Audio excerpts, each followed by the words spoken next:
Hello and welcome to the Online Trainers Podcast, where we go behind the scenes to uncover the latest tactics and strategies top trainers around the world are using to get more clients, dominate their marketplace, and get their clients amazing results.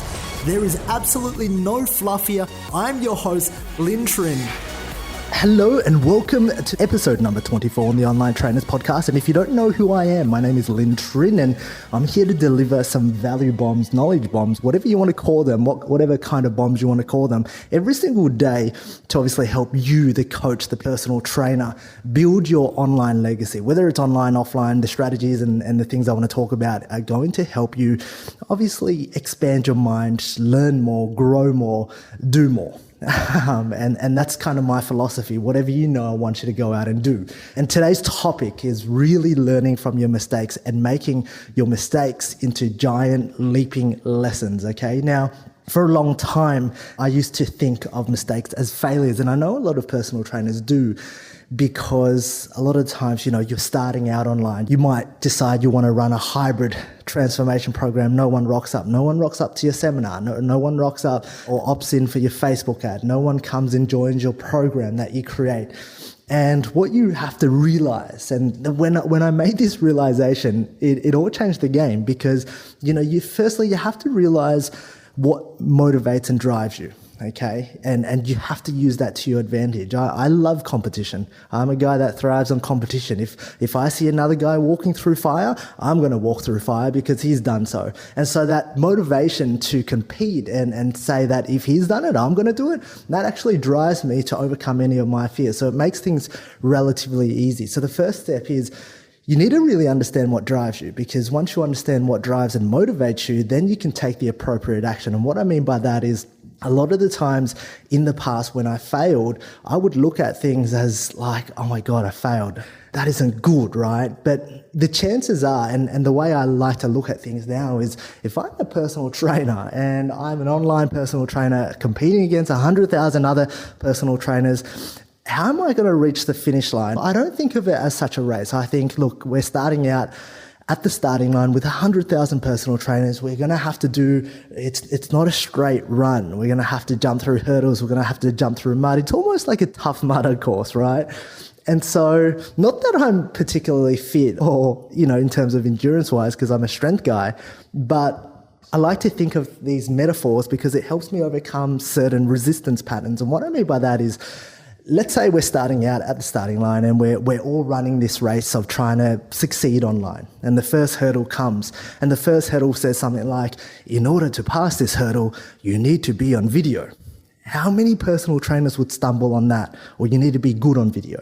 And for me, it's like, wow, that really scares me. But the fact that this is my opportunity to beat 50,000 trainers, I'm going to go and be good on video. And so that drives me to go out and practice that particular skill. Okay.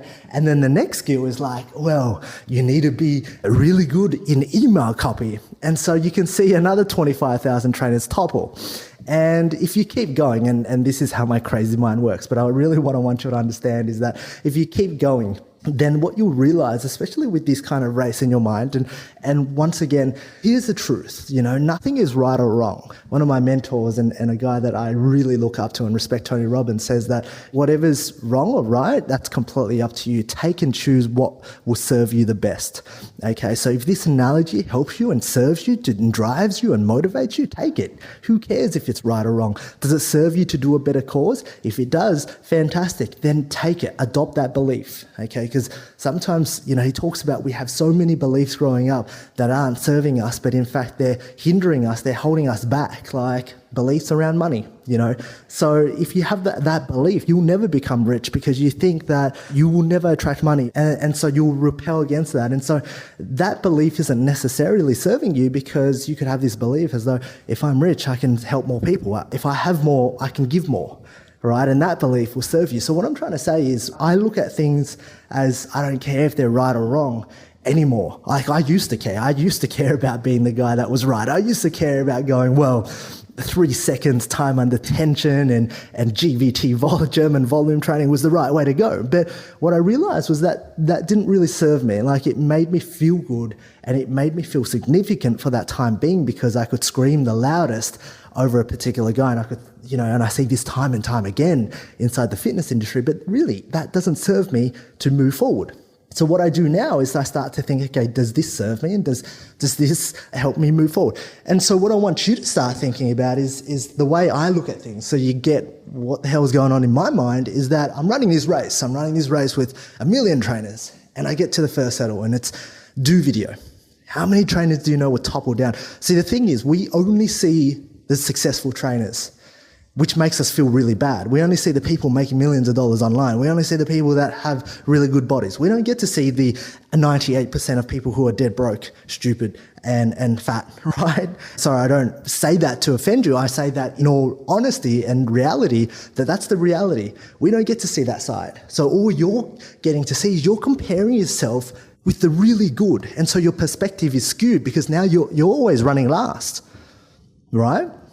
And if you're always running last, do you think you're going to be motivated, or do you think you might as well give up if you're going to run last and you've been running last? And this really opens up a can of worms, as you can see. Like, I can go on so many tangents, but I want to keep it directly to this. You need to take what serves you. And so the analogy I use is, because I'm driven by competition, because I thrive off beating, and I might not be the best, but I love to think that, okay, if I take on this strategic skill, if I take on that if I be smarter than everyone, and not necessarily born smarter, but smartness and strategy is something that you can learn, right? So I don't have to be necessarily stronger than everyone. So I'll let that guy race off first before me, and I know he'll stumble at block number 3.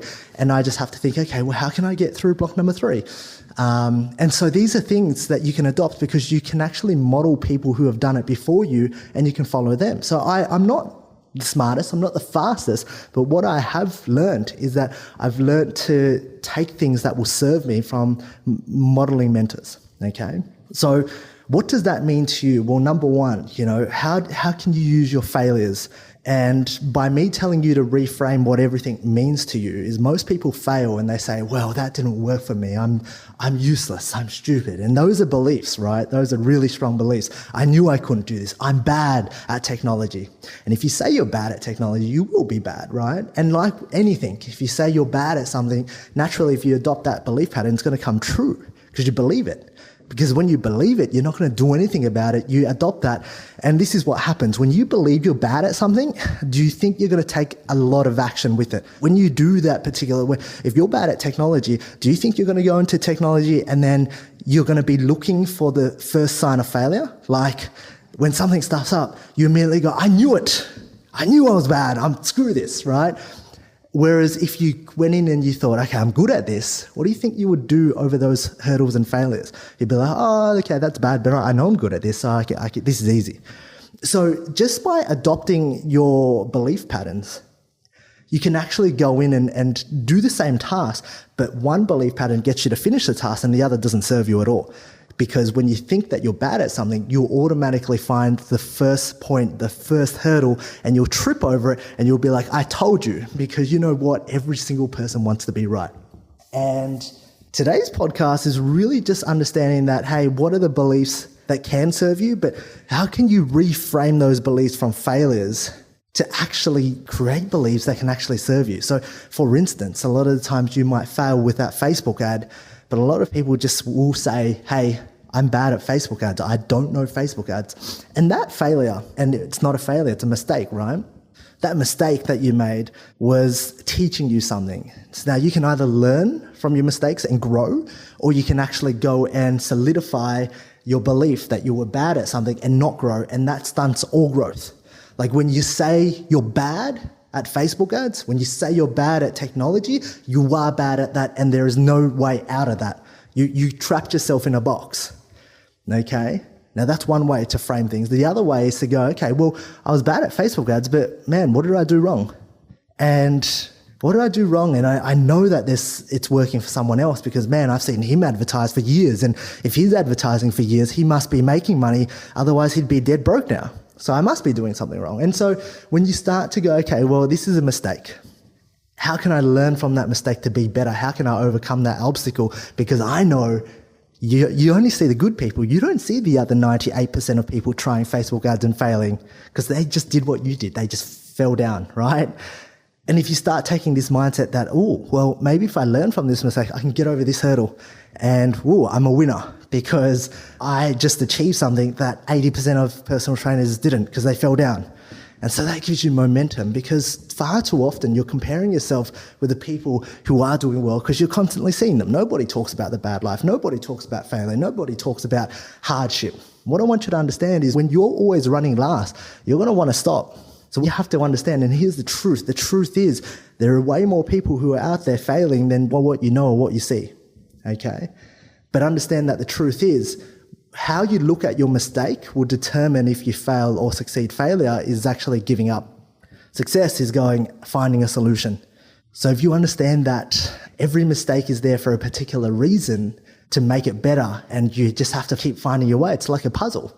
And what I used to do is, I remember when I was growing up, I played this game called Warcraft on PC. It was like my brother, I was 8 years old, I played Warcraft, and, you could do cheat codes. It was like a battle of humans versus orcs, and it was like SimCity, where you'd build up a castle and you'd build, soldiers and knights and archers, and you'd go out and fight each other, right? And then I remember one day I found cheat codes, and I thought, wow, because I kept losing. And I found cheat codes to make me invincible, or cheat codes to give me as much gold so I could build as many men as possible. And initially, whilst I was happy, 10 minutes into the game, I was like, well, I can beat everyone, so what's the point?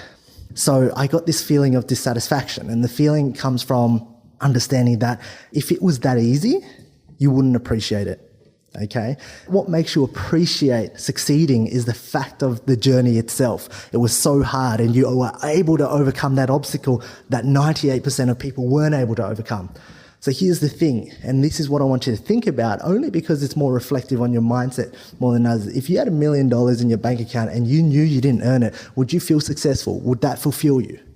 It would fulfill you for the first 10 minutes, like Warcraft, and then you'd think, well, hold on a second, I don't feel too good because now I know this cheat code, and that doesn't fulfill you. And ultimately, as part of growing, developing, and impacting more people and making more money, the whole journey is actually going through it and going, well, I did this and I grew from this, whereas so many other people couldn't, and that's what makes it special. So today, multiple different tangents, but the one thing I want you to understand is how can you learn from your mistakes? Okay, as opposed to saying or labeling yourself as I'm bad at this, because that belief puts you in a box, and that belief says that you are bad at it. And so next time you do it, you're going to find a reason instantly as to why you're bad at it, and you'll find it. Because if you look for anything long enough, you'll find it. Okay. So my task for you is actually to go back at the Facebook ad, at the challenge, at the 12-week transformation you launched. Have a look at why it didn't sell, how it didn't sell, what could have you done better? What did you do well? What did you do that other people couldn't have done? What did you do that? Have a look around at all your personal training friends, buddies, colleagues. Have a look and see if they would be able to do that. And then make yourself feel good first, right? Then the second step is to go back and say, well, what can I do better? What didn't I do? How could I be more persuasive? How could I get more people to buy? And so when you start asking yourself these questions, you start opening up more pathways within your brain to start thinking. You have this amazing computer between your ears that you're not using to its fullest capacity. So that's the task for you today, really, because I can give you hundreds of strategies. In fact, you've got more information now than ever before on growing your business. But the fact is, a lot of the times there's disconnect because you're not following through, okay? And following through comes from metaphors and the way you see things. And if you see this as what I said, it was like a big race, and people are stumbling down, and you have to realize, well, how many people are doing what you're doing? You'll realize that you're doing actually pretty well, okay? And once again, if you really enjoyed this, please leave a review. And that way I get to know, okay, well, Lynn, I really enjoyed the stuff on mistakes and overcoming failure. And once again, if you know a personal trainer or a colleague or a friend that might benefit from this show, just click the send button. You can send it through your iPhone very, very quickly. I'm not sure how to do that on iTunes or YouTube, but I know you can click the link, send it to them, and just say, hey, I thought of you when I listened to this, and share and spread the love, because, what comes around goes around. So I hope you have a fantastic day. I really hope you enjoyed this podcast, and I'll see you in the next episode. All right, if you enjoyed this podcast, please leave me a 5-star review on iTunes and feel free to leave a review. In that way, I can respond and I can take that on board in developing content to serve you. Now, if you're not a part of the Online Trainers Club on Facebook, please do yourself a favor and be a part of the conversation. That's where I add daily tips, tricks, and strategies on how you can build out funnels, how you can get more clients, and ultimately become a better online coach. Thank you for listening.